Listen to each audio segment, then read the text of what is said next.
بسم اللہ الرحمن الرحیم۔ محترم ناظرین، السلام علیکم۔ اہل سرسار کی ایک قوم جسے قوم سبا بھی کہا جاتا ہے، اللہ تعالیٰ کی بے شمار نعمتوں کے اندر زندگی گزار رہی تھی۔ یہ قوم ایک عظیم تہذیب و تمدن کی مالک تھی۔ حضرت داؤد علیہ السلام اور حضرت سلیمان علیہ السلام کی باعظمت حکومتوں کے بعد ان کی حکومت زبان زدے خاص و عام تھی۔ کہا جاتا ہے کہ یہ لوگ گندم کے مغز سے آٹا پیس کر روٹیاں پکاتے تھے، لیکن اس قدر اسراف کرنے والے اور ناشکرے تھے کہ انہی روٹیوں کے ساتھ بچوں کا پاخانہ صاف کرتے تھے۔ ان آلودہ روٹیوں کو اکٹھا کرنے سے ایک پہاڑ بن گیا تھا۔ ایک صالح شخص نے وہاں سے گزرتے ہوئے ایک عورت کو دیکھا جو روٹی کے ساتھ بچے کے پاخانے کے مقام کو صاف کر رہی تھی۔ اس شخص نے عورت سے کہا، تیرے اوپر افسوس، خدا سے ڈر، کہیں ایسا نہ ہو کہ خدا تیرے اوپر اپنا غضب ڈھائے اور تجھ سے اپنی نعمت چھین لے۔ اس عورت نے جواب میں مذاق اڑایا اور مغرورانہ انداز میں کہا، جاؤ جاؤ، گویا کہ مجھے بھوک سے ڈرا رہے ہو۔ جب تک سرسار جاری ہے مجھے بھوک سے کسی قسم کا کوئی خوف نہیں ہے۔ کوئی زیادہ عرصہ نہیں گزرا تھا کہ اللہ تعالیٰ نے ہوس بازوں اور اسراف کار لوگوں پر اپنا غضب ڈھایا۔ پانی جو کہ زندگی کی بنیاد ہے ان لوگوں سے چھین لیا تھا۔ قحط نازل ہوا، بات یہاں تک پہنچ گئی کہ ان کی ذخیرہ کی ہوئی تمام غذا ختم ہو گئی۔ آخرکار وہ مجبور ہو گئے کہ انہی آلودہ روٹیوں پر ٹوٹ پڑیں جو ان لوگوں نے اکٹھی کر کے پہاڑ کے مانند ڈھیر لگایا ہوا تھا، بلکہ وہاں سے روٹی لینے کے لیے صف لگتی تاکہ ہر کوئی وہاں سے اپنے حصے کی روٹی لے سکے۔ کفران نعمت، قحط اور ان کی بدحالی کے بارے میں متعدد روایات موجود ہیں۔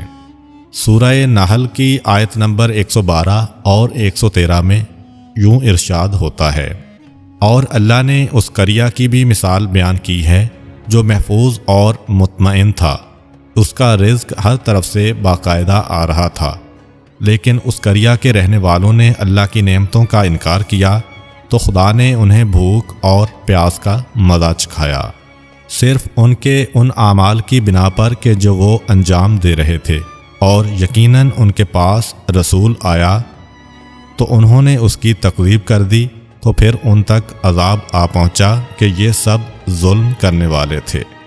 اسی قوم سبا کے بارے میں ایک اور واقعہ بیان ہوتا ہے کہ ان لوگوں نے اپنی زراعت کو بہتر طور پر کاشت کرنے کے لیے پانی ذخیرہ کرنے کی خاطر بلک کے دو پہاڑوں کے درمیان ایک بہت بڑا بند معرب تعمیر کیا ہوا تھا۔ سوراخ اور دوسرے پہاڑوں سے گزرا ہوا پانی اس بند میں آ کر وافر مقدار میں جمع ہو جاتا تھا۔ قوم سبا نے اس پانی سے صحیح طور پر استفادہ کرتے ہوئے وسیع و عریض اور بہت سے خوبصورت باغات لگائے اور کھیتی باڑی کو رونق بخشی۔ ان باغات کے درختوں کی شاخیں اس قدر پھلوں سے لدی ہوئی ہوتی تھیں کہ کہتے ہیں کہ اگر کوئی شخص سر پر ٹوکری رکھ کر ان کے نیچے سے گزرتا تو پھل خود بخود ٹوکری میں گرنا شروع ہو جاتے اور قلیل مدت میں ٹوکری تازہ پھلوں سے بھر جاتی۔ اس قوم کے بہت سارے دیہات اور قریے تھے جو بہت آباد اور آپس میں جڑے ہوئے تھے، لیکن نعمتوں کی کثرت نے انہیں شکر کرنے کے بجائے سرمست اور غافل کر دیا تھا، یہاں تک کہ ان کے درمیان بہت بڑا طبقاتی نظام وجود میں آ چکا تھا۔ ان میں سے صاحب اقتدار لوگوں نے کمزوروں اور ضعیفوں کا خون چوسنا شروع کر رکھا تھا، یہاں تک کہ ان لوگوں نے خدا سے ایک احمقانہ التماس کیا جس کا ذکر سورہ سبا کی آیت نمبر 19 میں ملتا ہے۔ انہوں نے کہا، خدایا ہمارے سفروں کے درمیان فاصلہ زیادہ کر دے۔ انہوں نے اللہ تعالیٰ سے یہ التماس اس لیے کیا تاکہ غریب و بے نوا لوگ عمرہ اور ثروت مندوں کے ہمراہ سفر نہ کریں۔ ان کی خواہش یہ تھی کہ آبادیوں کے درمیان خشکی ہو اور فاصلہ بہت زیادہ ہو تاکہ تہی دست اور کم آمدنی والے لوگ ان کی طرح سفر نہ کر سکیں۔